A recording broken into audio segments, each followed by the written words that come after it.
research and development.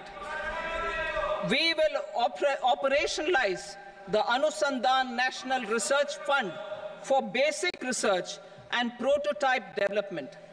Further, we will set up a mechanism for spurring private sector-driven research and innovation at commercial scale with a financing pool of 1 lakh crore rupees in line with the announcement in the interim budget.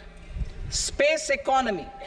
With our continued emphasis on expanding the space economy by 5 times in the next 10 years, a venture capital fund of 1,000 crore rupees will be set up. Priority 9, next generation reforms. Economic policy framework. We will formulate an economic policy framework to delineate the overarching approach to economic development and set the scope of the next generation of reforms for facilitating employment opportunities and sustaining high growth. Our government will initiate and incentivize reforms for 1. Improving productivity of factors of production, and 2. Facilitating markets and sectors to become more efficient. These reforms will cover all factors of production, namely land, labor, capital, and entrepreneurship, and technology as an enabler of improving total factor productivity and bridging inequality. Effective implementation of several of these reforms requires collaboration between the centre and the states and building consensus as development of the country lies in development of the states. For promoting competitive federalism and incentivizing states for faster implementation of reforms, I propose to earmark a significant part of the 50-year interest-free loan. Working with the states, we will initiate the following reforms.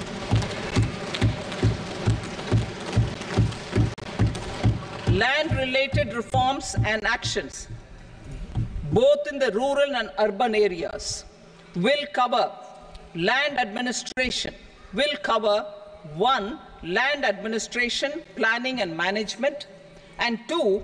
Urban planning usage and building bylaws. These will be incentivized for completion within the next 3 years through appropriate fiscal support. Rural land-related actions. Rural land-related actions will include 1. Assignment of unique land parcel identification number, UL PIN, or Bhu Aadhaar for all lands. 2. Digitization of cadastral maps. 3. Survey of subdivisions, survey of map subdivisions as per current ownership. 4. Establishment of land registry. And 5. Linking to the farmers registry. These actions will also facilitate credit flow and other agricultural services. Urban land-related actions. Land records in urban areas will be digitized with GIS mapping. An IT-based system for property record administration, updating, and tax administration will be established. These will also facilitate improving the financial position of urban local bodies. Labor-related reforms. Services to labor. Our government will facilitate the provision of a wide array of services to labor, including those for employment and skilling. A comprehensive integration of eShram portal with other portals will facilitate such one-stop solution. Open architecture databases for the rapidly changing labor market, skill requirements, and available job roles, and a mechanism to connect job aspirants with potential employers and skill providers will be covered in these services. Shram Suvidha and Samadhan portal. Shram Suvidha and Samadhan portal will be revamped to enhance ease of compliance for industry and trade. Capital and entrepreneurship related reforms, financial sector vision and strategy. For meeting financing needs of the economy, our government will bring out a financial sector vision and strategy document to prepare the sector in terms of size, capacity, and skills. This will set the agenda for the next 5 years and guide the work of the government, regulators, financial institutions, and market participants. Taxonomy for climate finance. We will develop taxonomy for climate finance for enhancing the availability of capital for climate adaptation and mitigation. This will support achievement of the country's climate commitments and green transition. Variable capital company structure. We will seek the required legislative approval for providing an efficient and flexible mode for financing leasing of aircrafts and ships and pooled funds of private equity through a variable company structure. Foreign direct investments and overseas investment. The rules and regulations for foreign direct investment and overseas investments will be simplified to 1. Facilitate foreign direct investments, 2. Nudge prioritization, and 3. Promote opportunities for using Indian rupee as a currency for overseas investment. NPS Vatsalya. NPS Vatsalya, a plan for contribution by parents and guardians for minors, will be started. On attaining the age of majority, the plan can be converted seamlessly into a normal NPS account. Use of technology. We have successfully used technology for improving productivity and bridging inequality in our economy during the past 10 years. Public investment in digital infrastructure and innovations by the private sector have helped in improving access of all citizens, particularly the common people, to market resources, education, health and services. We will step up adoption of technology towards digitalization of the economy. Ease of doing business. For enhancing ease of doing business, we are already working on the Jan Vishwas Bill 2.0. Further, states will be incentivized for implementation of the business reforms, action plans, and digitalization. Data and statistics. For improving data governance, collection, processing and management of data and statistics, different sectoral databases, including those established under the Digital India Mission, will be utilized with active use of technology tools. New pension scheme. The committee to review the NPS has made considerable progress in its work. I am happy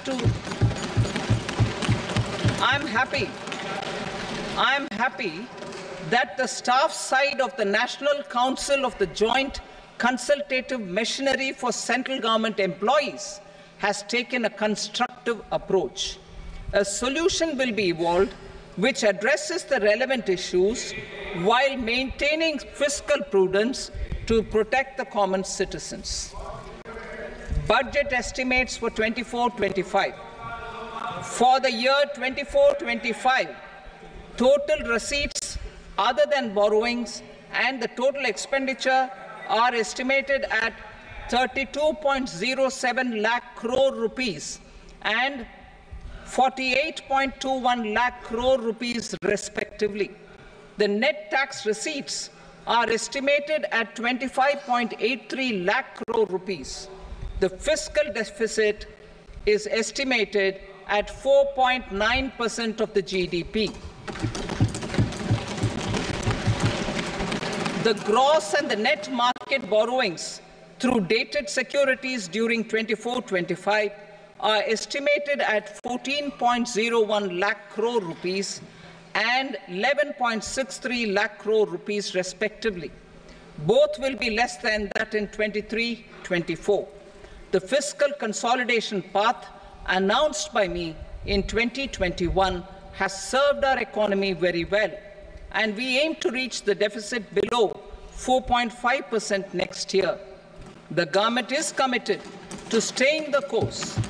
From 2026-27 onwards, our endeavour will be to keep the fiscal deficit each year such that the central government's debt will be on a declining path as percentage of GDP.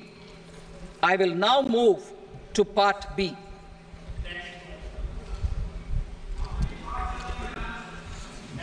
Indirect taxes. Sir, I start with GST. It has decreased tax incidence on the common man, reduced compliance burden and logistics cost for trade and industry, and enhanced revenues of the central and the state governments. It is a success of vast proportions. To multiply the benefits of GST, we will strive to further simplify and rationalize the tax structure and endeavour to expand it to the remaining sectors. My proposals for customs duties intend to support domestic manufacturing, deepen local value addition, promote export competitiveness, and simplify taxation while keeping the interest of the general public and consumers surmount. In Budget 22-23, we reduced the number of customs duty rates. I propose to undertake a comprehensive review of the rate structure over the next 6 months to rationalize and simplify it for ease of trade, removal of duty inversion, and reduction of disputes. I shall now take up sector-specific customs duty proposals. Medicine and medical equipments. To provide relief to cancer patients, I propose to fully exempt 3 more medicines from customs duties.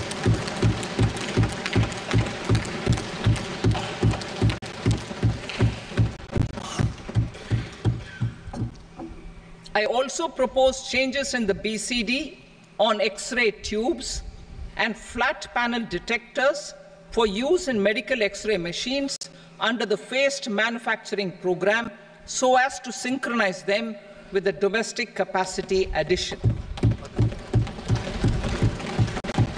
Mobile phone and related parts. With a 3-fold increase in domestic production and almost a 100-fold jump in exports of mobile phones over the last 6 years, the Indian mobile industry has matured. In the interest of consumers, I now propose to reduce the BCD on mobile phone, mobile PCBA, and mobile charger to 15%. Critical minerals. Minerals such as lithium, copper, cobalt, and rare earth elements are critical for sectors like nuclear energy, renewable energy, space, defense, telecommunications, and high-tech electronics.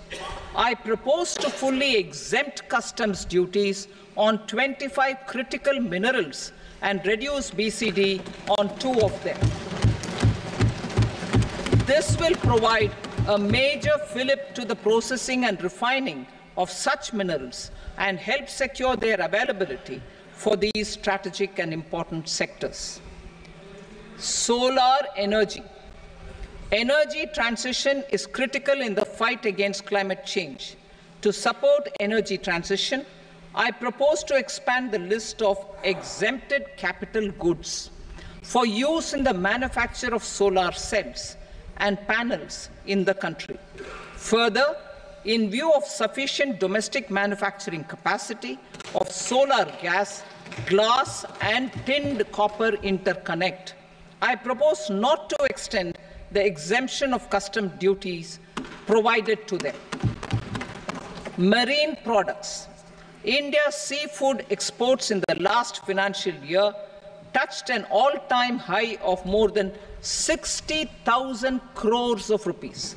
Frozen shrimp accounted for about 2/3 of these exports. To enhance their competitiveness, I propose to reduce BCD on certain broodstock, polychaete worms, shrimp, and fish feed to 5%.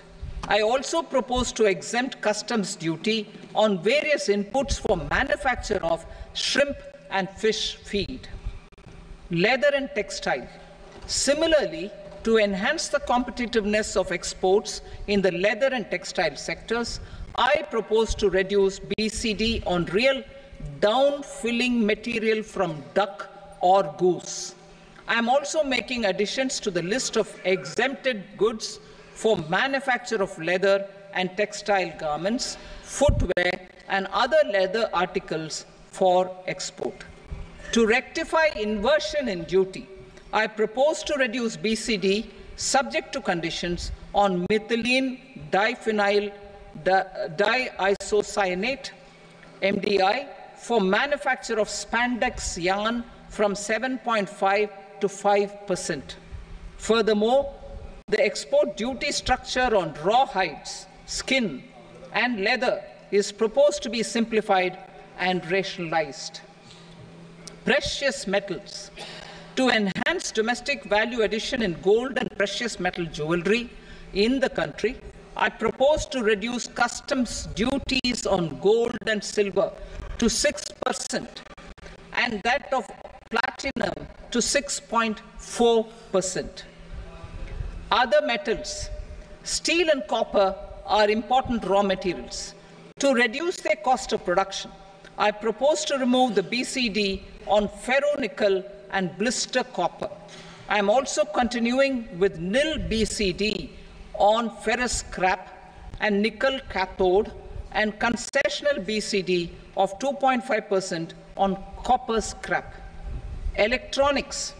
To increase value addition in the domestic electronics industry, I propose to remove the BCD subject to conditions on oxygen-free copper for manufacture of resistors. I also propose to exempt certain parts for manufacture of connectors. Chemicals and petrochemicals.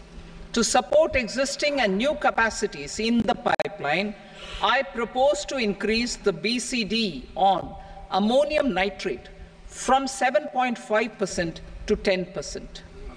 Plastics. PVC flex banners are non-biodegradable and hazardous for environment and health. To curb their imports, I propose to raise the BCD on them from 10 to 25%. Telecommunication equipment. To incentivize domestic manufacturing, I propose to increase the BCD from 10 to 15% on PCBA of specified telecom equipment.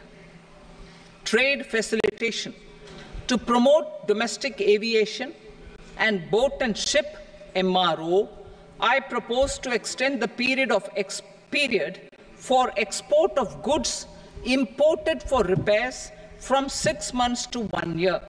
I'll read that again. To promote domestic aviation and boat and ship maintenance, repair and operations, I propose to extend the period for export of goods imported for repairs from 6 months to 1 year. In the same vein, I propose to extend the time limit for re-import of goods for repairs under warranty from 3 to 5 years. I now move to direct taxes.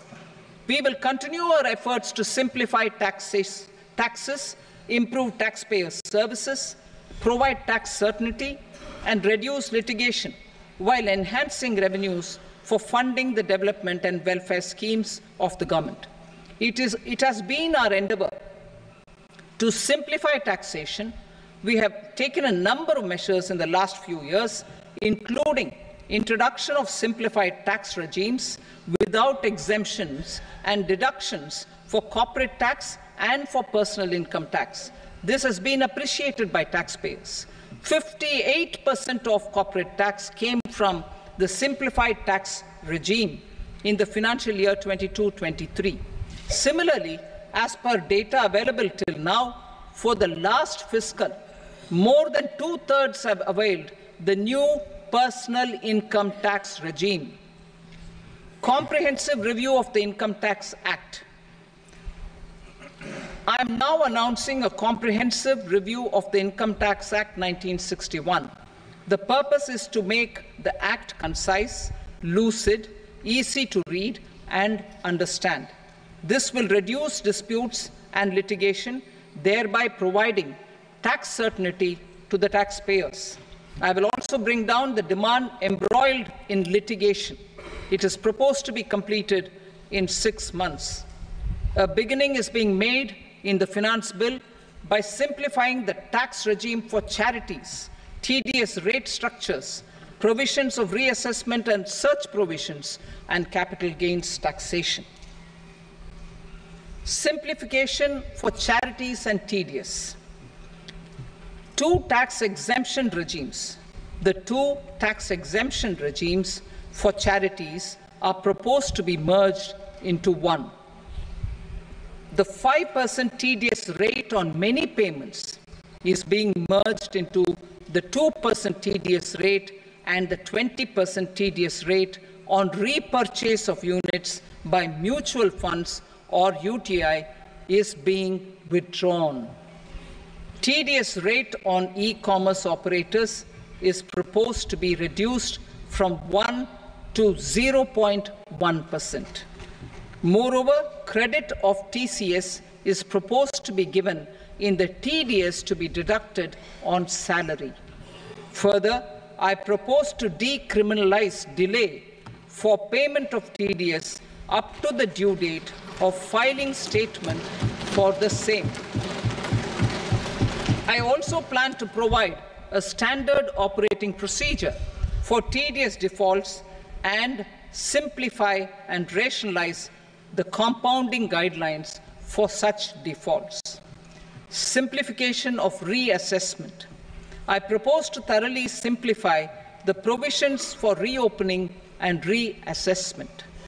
An assessment hereinafter can be reopened beyond 3 years from the end of the assessment year only if the escaped income is 50 lakh rupees or more, up to a maximum period of 5 years from the end of the assessment year. Even in such cases, a time limit of 6 years before the year of the search, as against the existing time limit of 10 years, is being proposed. This will reduce tax uncertainty and disputes. Simplification and rationalization of capital gains.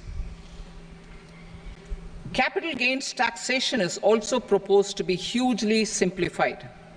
Short-term gains on certain financial assets shall henceforth attract a tax rate of 20%, while that on all other financial assets and all non-financial assets shall continue to attract the applicable tax rate.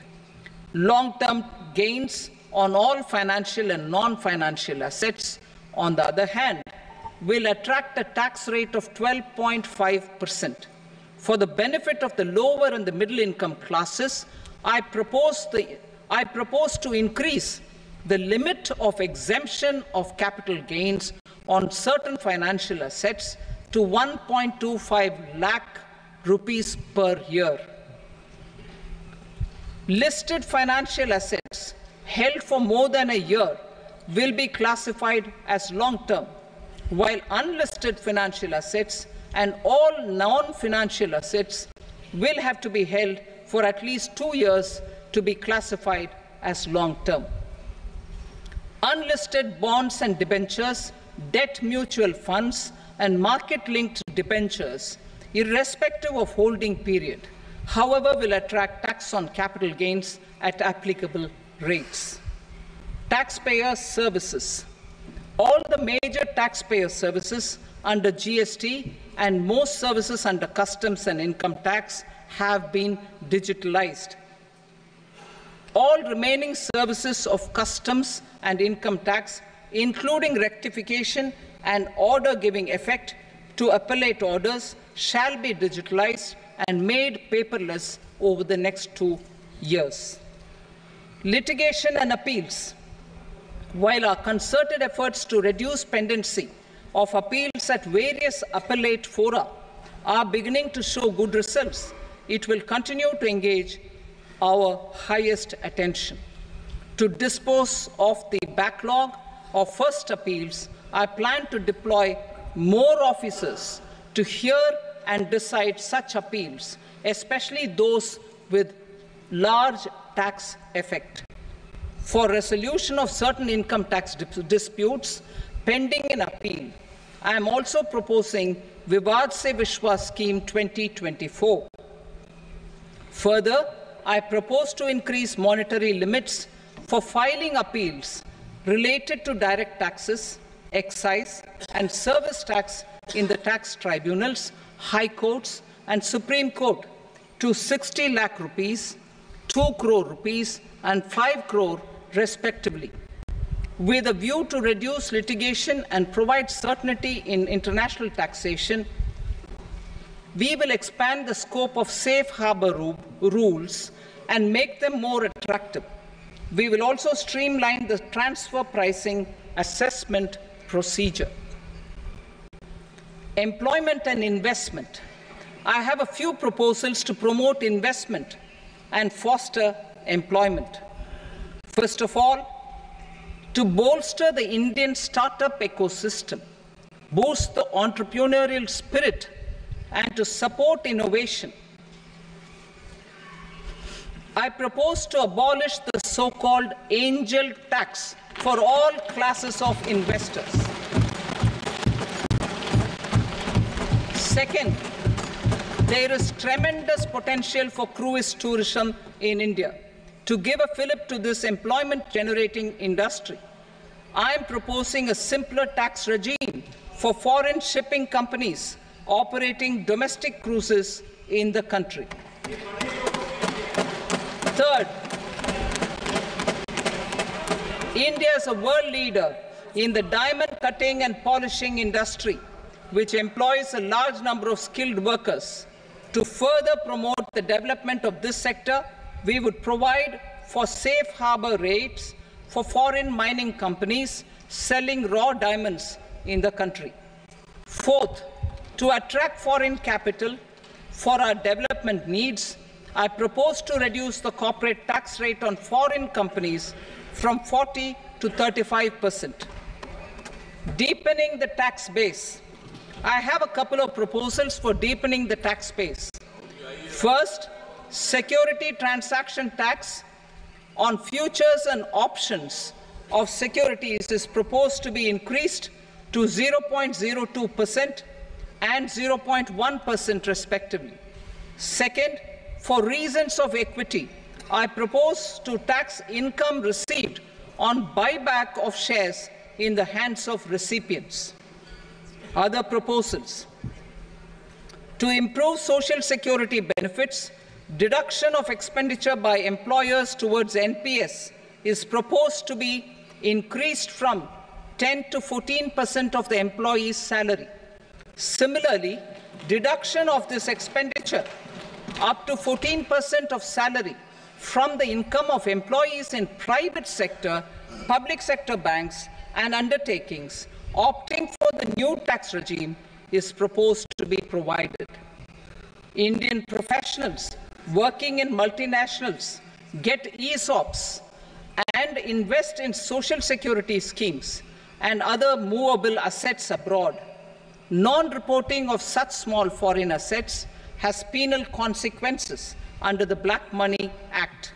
Such non-reporting of movable assets up to 20 lakh rupees is proposed to be depenalized.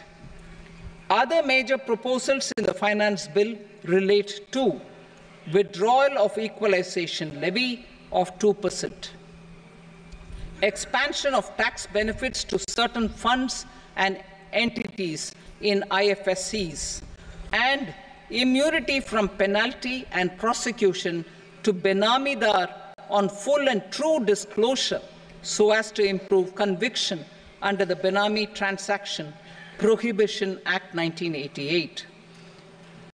Personal income tax. Coming to personal income tax rates, I have two announcements to make for those opting for the new tax regime.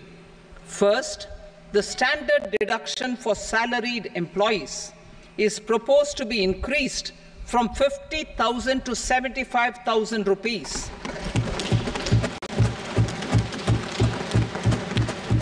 Similarly, deduction on family pension for pensioners is proposed to be enhanced from 15,000 to 25,000 rupees.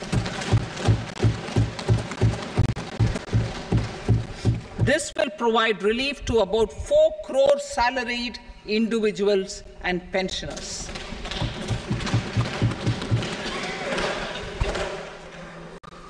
Second, in the new tax regime, the tax rate structure is proposed to be revised as follows: 0 to 3 lakh rupees, nil; 3 to 7 lakh rupees, 5%; 7 to 10 lakh rupees, 10%; 10 to 12 lakh rupees, 15%; 12 to 15 lakh rupees, 20%; and above 15 lakh rupees, 30%. As a result of these changes, a salaried employee in the new tax regime stands to save up to 17,500 rupees in income tax.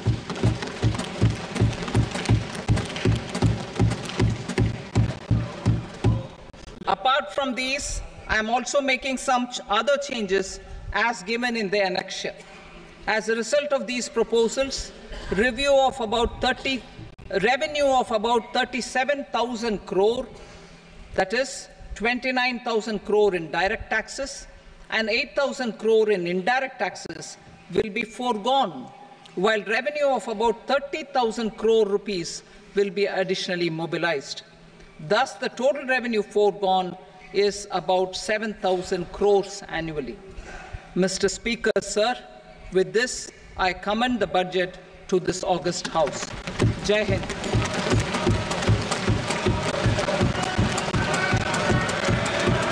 Item number 2. Item number 2.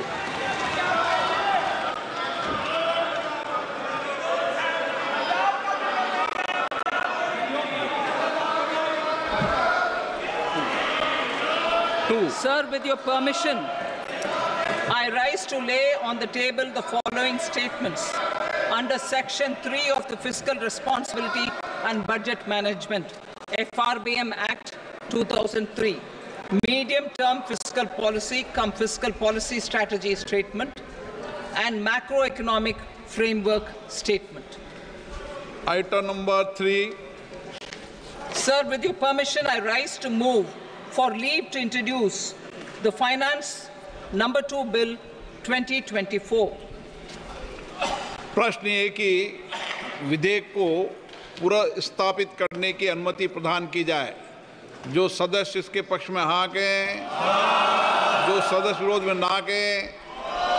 मेरे विचार में निर्णय हाँ वालों के पक्ष में अनुमति प्रदान की जाती है। माननीय मंत्री जी, अब विधेयक पुनर्स्थापित करें। Sir, I introduce the bill.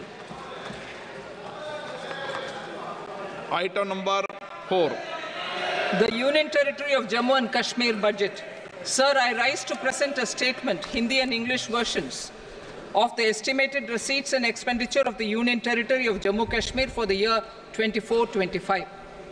सभा की कार्रवाई कल बुधवार दिनांक 24 जुलाई 2024 को प्राप्त 11 बजे तक के लिए स्थगित की जाती है।